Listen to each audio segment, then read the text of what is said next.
Assalamualaikum warahmatullahi wabarakatuh. Salam olahraga. Anak-anakku yang Pak sayangi dan banggakan, yang selalu dirahmati Allah Subhanahu wa taala. Amin ya rabbal alamin. Tetap semangat belajar ya, dan terus jaga kesehatan. Pada mata pelajaran PJK ini kita memasuki pelajaran yang ke-5, yaitu pencak silat. Pada materi pencak silat ini kita akan membahas gerakan-gerakan atau teknik dasar dari pencak silat.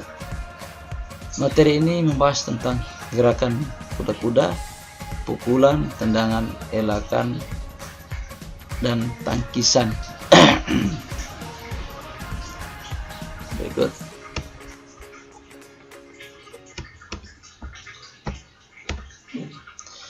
Peta konsep.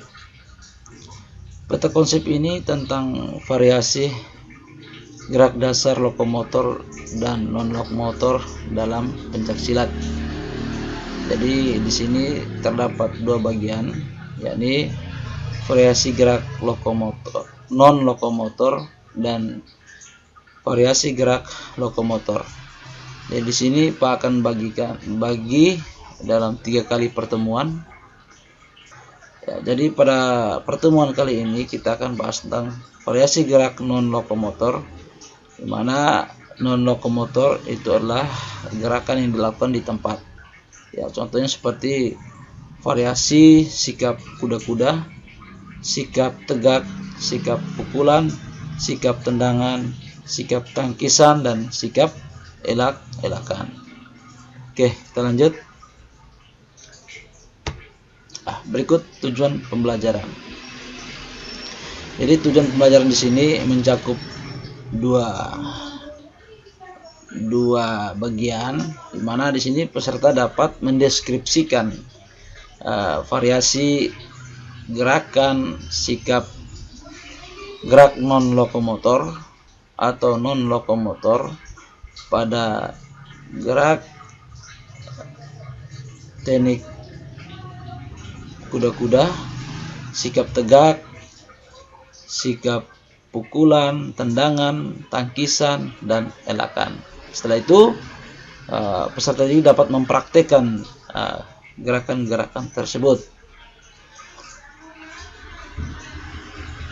Lanjut.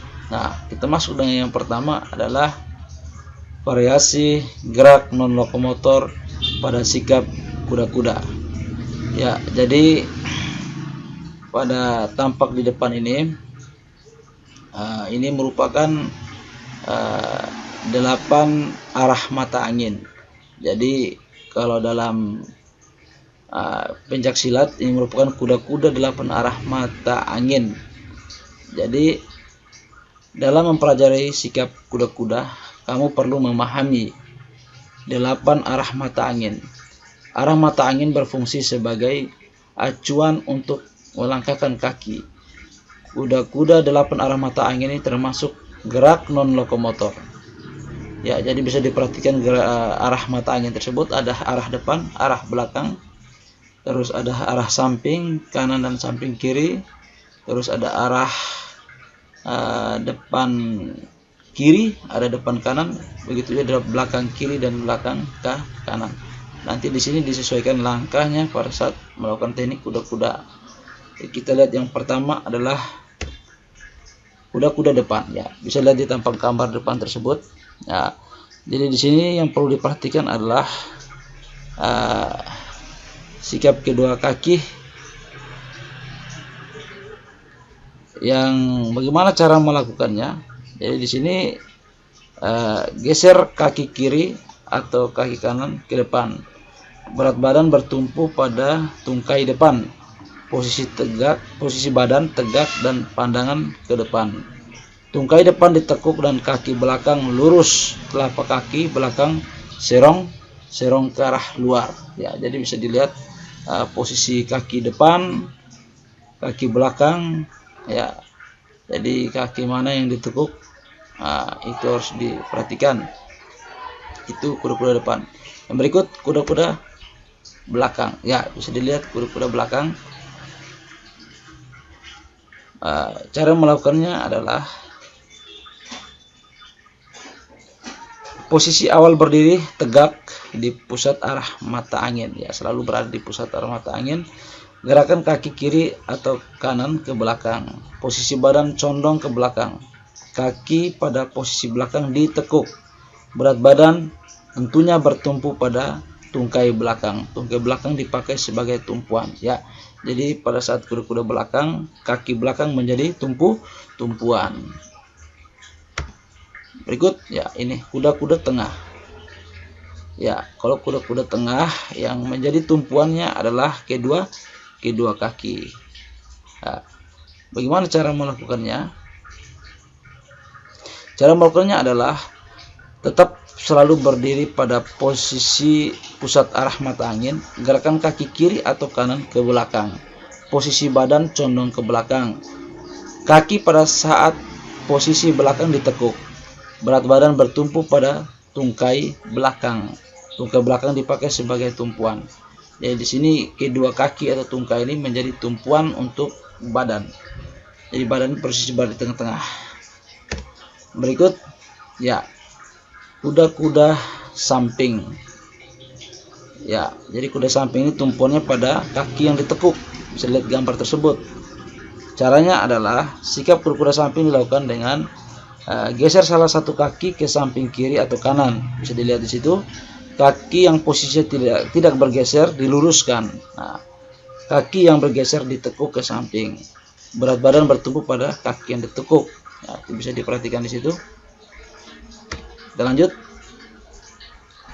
Kuda-kuda silang belakang atau kuda-kuda silang. Ya, kuda-kuda silang belakang. Ya, bisa dilihat. Bagaimana caranya? Sikap awal berdiri tegak di pusat mata angin. Salah satu kaki dilengkahkan ke belakang dengan gerakan sedikit menyilang. Telapak kaki yang pindah berada sejajar dengan telapak kaki lainnya. Badan tetap lurus agar tidak jatuh saat melakukan gerakan tersebut. Jadi angkat salah satu kaki, disilangkan ke belakang kaki yang berada di depan. Jalan ke depan dan lakukan sikap kuda-kuda silang belakang. Oke, silang belakang. Lanjut. Kuda-kuda silang depan. Ya, ini beda dengan kuda-kuda silang belakang. Kaki yang diangkat taruh ke belakang. Sedangkan kuda-kuda depan, kaki yang dilangkahkan itu dilangkahkan ke depan kaki yang satunya. Jadi gerakannya itu adalah berdiri tegak di pusat mata angin. Salah satu kaki dilangkahkan ke depan dengan sedikit menyilang. Ya, jadi kaki yang dipindahkan sejajar dengan kaki lain. Berat badan ditumpuk pada tungkai depan. Yang kedua, variasi sikap tegak.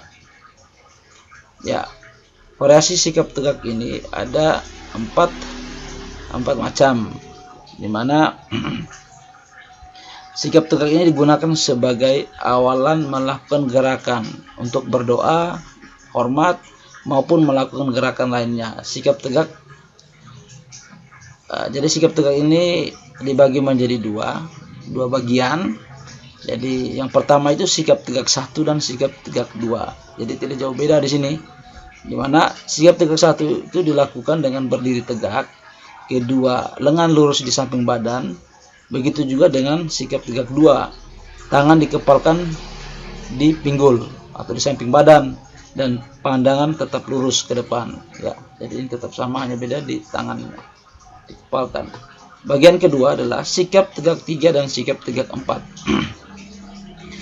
Sikap tegak 3 dilakukan dengan posisi berdiri, tapi kedua tangan dikepalkan dan diangkat setinggi bahu di depan dada.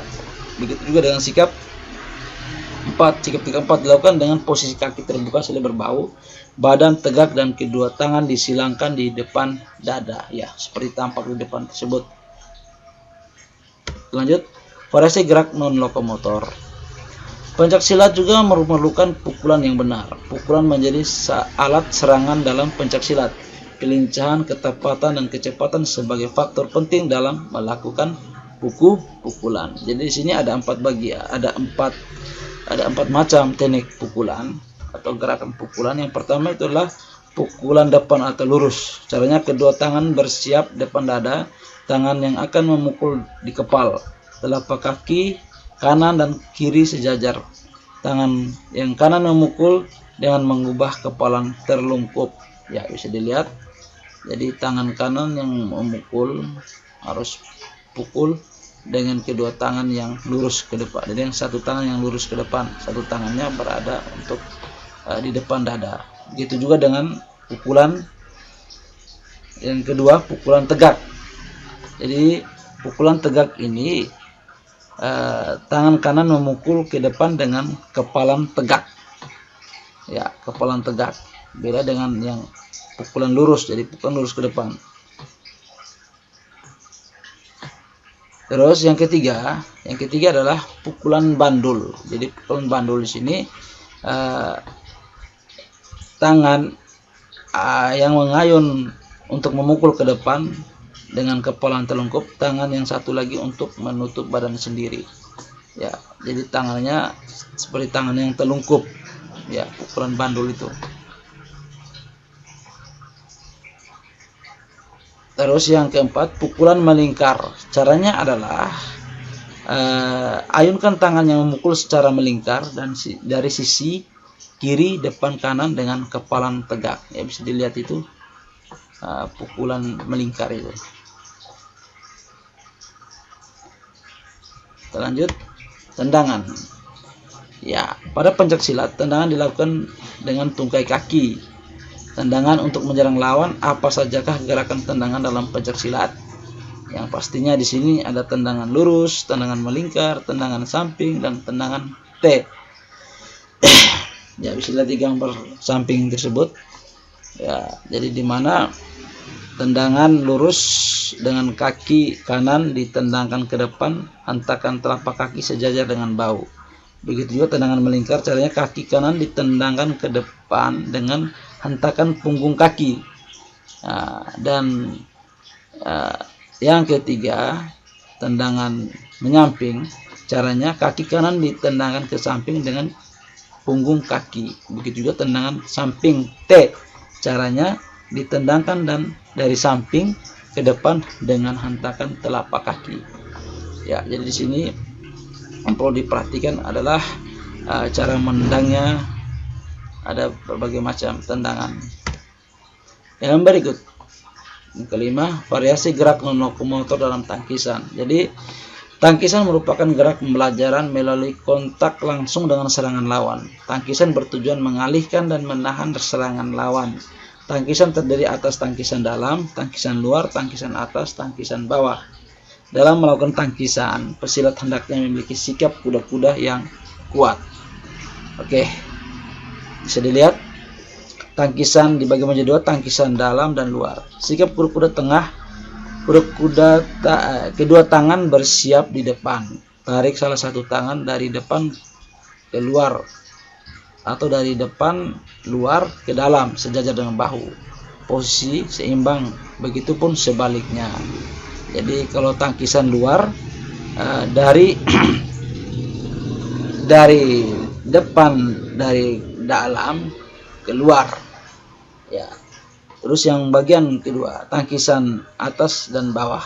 Sikap kuda-kuda depan, kedua tangan bersiap di depan, tarik salah satu tangan dari bawah ke atas sehingga kepala terlindungi dari serangan. Posisi tubuh seimbang. Ya, jadi kalau tangkisan bawah dari atas ke bawah, sedangkan tangkisan bawah dari bawah ke atas untuk melindungi dada, area bawah, bukan area bawah dari dada ke bawah. Kalau tangkisan atas dari bawah ke atas untuk melindungi kepala. Oke, kita lanjut vari yang terakhir. Elakan. Variasi elakan. Elakan adalah gerakan menghindari pukulan lawan dengan cara mengelak. Jadi elakan dilakukan dengan memindahkan posisi tubuh untuk menghindari pukulan atau tendangan. Ya, jadi ini menghindar, contohnya seperti menghindar dari berbagai serangan. Contohnya yang ada dua, elakan atas dan elakan bawah. Jadi terus tetap dengan sikap kuda-kuda.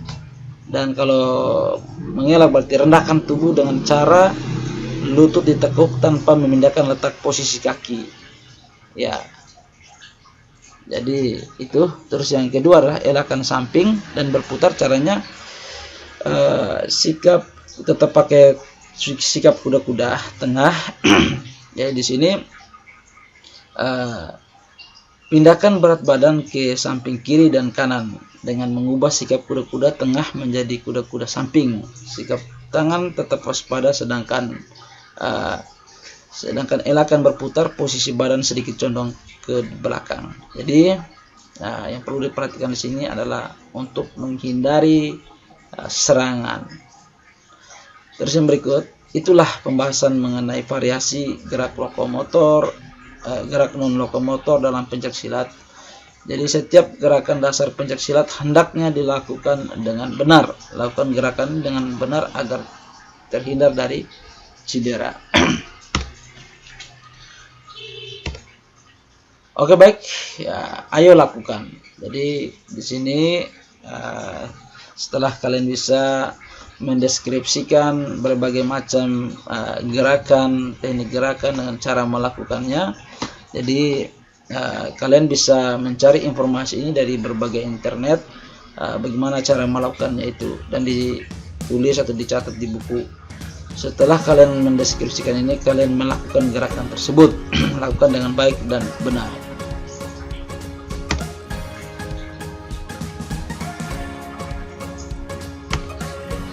Oke, baik, terima kasih atas perhatiannya. Semoga apa yang kalian dengar dan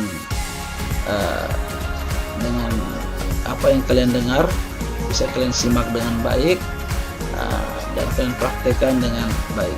Mungkin hanya ini saja yang bisa saya sampaikan. Assalamualaikum warahmatullahi wabarakatuh.